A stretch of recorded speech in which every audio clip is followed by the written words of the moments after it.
Hello guys, എല്ലാ കൂട്ടുകാർക്കും ഒരു പുതിയ വീഡിയോയിലേക്ക് സ്വാഗതം. ഇന്ന് നമ്മൾ വന്നിട്ടുള്ളത് സ്വിഫ്റ്റ് ZDi 2010-2011 രജിസ്ട്രേഷൻ വാഹനവുമായിട്ടാണ്. സെക്കൻഡ് ഓണർഷിപ്പാണ് ഈ വാഹനത്തിനുള്ളത്. ഡീസലിൽ 1,18,000 കിലോമീറ്റർ വാഹനം ഓടിയിട്ടുണ്ട്. നിലവിൽ ആക്സിഡന്റ് ഹിസ്റ്ററിയോ റീപ്ലേസ്മെൻറ്റോ ഒന്നും തന്നെ വന്നിട്ടില്ല. ഒരു ഷോറൂം നിലവാരത്തിലുള്ള വാഹനം തന്നെയാണിത്. 4 ടയറുകളും അലോയിലാണ്.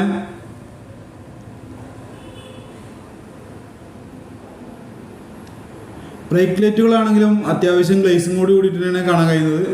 ബോഡിയിൽ എവിടെയും ഒരു സ്ക്രാച്ച് അതുപോലെ പാച്ച് വർക്ക് കാര്യങ്ങളൊന്നും വന്നിട്ടില്ല. നമുക്ക് ഈ വാഹനത്തിൻ്റെ ഇൻറ്റീരിയർ ഭാഗം ഒന്ന് നോക്കാം. ഇൻറ്റീരിയറിൽ കാണുന്ന ഡാഷ്ബോർഡൊക്കെ നല്ല വൃത്തിയായിട്ട് തന്നെയുണ്ട്. ഉപയോഗിച്ചതിൻ്റേതായിട്ടുള്ള കറയ ചെളിയോ കാര്യങ്ങളൊന്നും തന്നെ ഇല്ല. പിന്നെ ലെതറിൻ്റെ നല്ല സീറ്റ് തന്നെയാണുള്ളത്. ഫ്ലോറിലായാലും പൊടി കാര്യങ്ങളൊന്നും തന്നെ ഇല്ല. ഡോറിൻ്റെ സൈഡ് ഭാഗങ്ങളായാലും ഉപയോഗിച്ചതിൻ്റേതായിട്ടുള്ള ഒരു കറയ ചളി കാര്യങ്ങളൊന്നും കാണുന്നില്ല. ഈ വാഹനത്തിൻ്റെ പാസഞ്ചർ സൈഡ് നോക്കാം. പാസഞ്ചർ സൈഡ് വരുമ്പോഴും ഉപയോഗിച്ചതിൻ്റേതായിട്ടുള്ള യാതൊരു വിധത്തിലുള്ള ഒരു കേടുപാടുകളും ഇല്ല. എവിടെയും തന്നെ കറ ചളി കാര്യങ്ങളൊന്നും തന്നെ ഇല്ല. നമുക്ക് ഈ വാഹനത്തിൻ്റെ എഞ്ചിൻ റൂം നോക്കാം.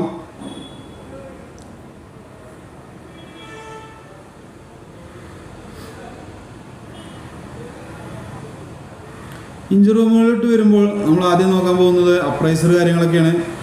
അവിടെ റീപ്ലേസ്മെൻറ്റോ അതുപോലെ തന്നെ പൊളിച്ചിട്ടുണ്ടോ എന്നൊക്കെ നമ്മൾ നോക്കുന്നുണ്ട്. അത് ക്ലിയർ ആണോ? അവിടെ യാതൊരു വിധത്തിലുള്ള പണിയും വന്നില്ല. 2 അപ്രൈസറും ക്ലിയർ ആണ്. പിന്നെ ബാറ്ററി പുതിയ ബാറ്ററിയാണ് ഉള്ളത്. എഞ്ചിൻ റൂമിലെ എല്ലാ ഭാഗങ്ങളും നല്ല നീറ്റായിട്ട് തന്നെയാണ് ഉള്ളത്. ഓയിൽ കറ ടെസ്റ്റ് കാര്യങ്ങളൊന്നും തന്നെ ഇല്ല. കറക്റ്റ് കമ്പനി സർവീസിലുള്ള വാഹനം ആയതുകൊണ്ട് തന്നെയാണ് ഇത്രയും നീറ്റായിട്ട് കാണാൻ കഴിയുന്നത്. ബമ്പറിൽ മാരുതി സുസുക്കിയുടെ സീല് കാര്യങ്ങളൊക്കെ ഉണ്ട്. അതുകൊണ്ട് തന്നെ നമ്മൾ ആക്സിഡൻ്റ് ആയിട്ടുള്ള ഫ്രണ്ട് ഭാഗം എവിടെയും തട്ടിയിട്ടില്ല എന്ന് മനസ്സിലാക്കാൻ കഴിയും. ഡിക്കിൻ്റെ ഭാഗം നല്ല സ്പേസ് തരുന്നൊരു വാഹനം തന്നെയാണിത്.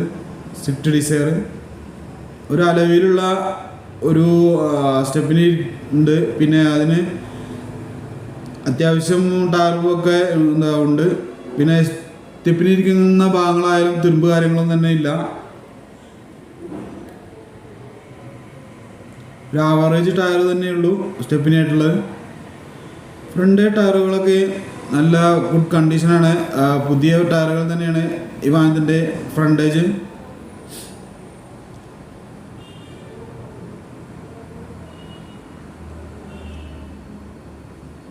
ബോഡിയിൽ എവിടെയും ഒരു സ്ക്രാച്ചോ കാര്യങ്ങളോ ഒന്നും തന്നെ ഇല്ല. ഒരു പുതിയ വാഹനം എങ്ങനെയുണ്ടോ ആ ഒരു രീതിയിലാണ് ഇപ്പോൾ കാണാൻ കഴിയുന്നത്. ബാക്ക് ടയർ ഒരു 75% വരുന്നുണ്ട്. ഈ വാഹനത്തിനായി ഇവർ ആഗ്രഹിക്കുന്ന വില എന്ന് പറയുന്നത് 2,55,000 രൂപയാണ്. ഇത് നെഗോഷ്യബിൾ ആണ്. നിങ്ങളൊരു മണ്ണാർക്കാട്ടുകാരൻ 2.0 എന്ന ചാനൽ കാണുന്നയാളാണെങ്കിലോ അല്ലെങ്കിൽ ഈ വാഹനം മേടിക്കുവാൻ വരുമ്പോൾ പറയുകയാണെങ്കിലോ നല്ലൊരു രീതിയിലുള്ള ഡിസ്കൗണ്ടൊക്കെ നിങ്ങൾക്ക് പ്രതീക്ഷിക്കാം. ഈ വാഹനത്തിൻ്റെ കറക്റ്റ് ലൊക്കേഷൻ വരുന്നത് പെരിന്തൽമണ്ണ പാലക്കാട് ദേശീയപാതയിൽ Mannarkkad Nellipuzha Dreams car used car ഷോറൂമിലാണ്. ഇവരുമായിട്ട് കോൺടാക്ട് ചെയ്യാനുള്ള നമ്പർ ഞാൻ ഡിസ്ക്രിപ്ഷൻ ബോക്സിൽ കൊടുക്കാം. അപ്പോൾ ഈ വീഡിയോ നിങ്ങൾക്ക് ഇഷ്ടപ്പെട്ടു എന്ന് വിചാരിക്കുന്നുണ്ട്. ഇതുപോലുള്ള സെക്കൻഡ് ഹാൻഡ് വാഹനങ്ങൾ വീഡിയോ ആയിട്ട് ഞാൻ വീണ്ടും നിങ്ങളുടെ മുന്നിലേക്ക് എത്തുന്നതായിരിക്കും. എല്ലാവരും നല്ല സപ്പോർട്ട് ചെയ്യണേ. എൻ്റെ വീഡിയോ നിങ്ങൾക്ക് എല്ലാവർക്കും ഇഷ്ടപ്പെട്ടു എന്ന് വിചാരിക്കുന്നുണ്ട്. ഇഷ്ടപ്പെടുകയാണെങ്കിൽ തീർച്ചയായും സപ്പോർട്ട് ചെയ്യുക, സബ്സ്ക്രൈബ് ചെയ്യുക, ലൈക്ക് ചെയ്യുക, ഷെയർ ചെയ്യുക, തൊട്ടടുത്തുള്ള ബെൽ ബട്ടൺ ക്ലിക്ക് ചെയ്യുക. ഇതുപോലുള്ള പുതിയ വീഡിയോ ആയിട്ട് വരുന്നവരേക്കും എല്ലാ നല്ലവരായ കൂട്ടുകാർക്കും വാഹന പ്രേമികൾക്കും നന്ദി, നമസ്കാരം. Thank you.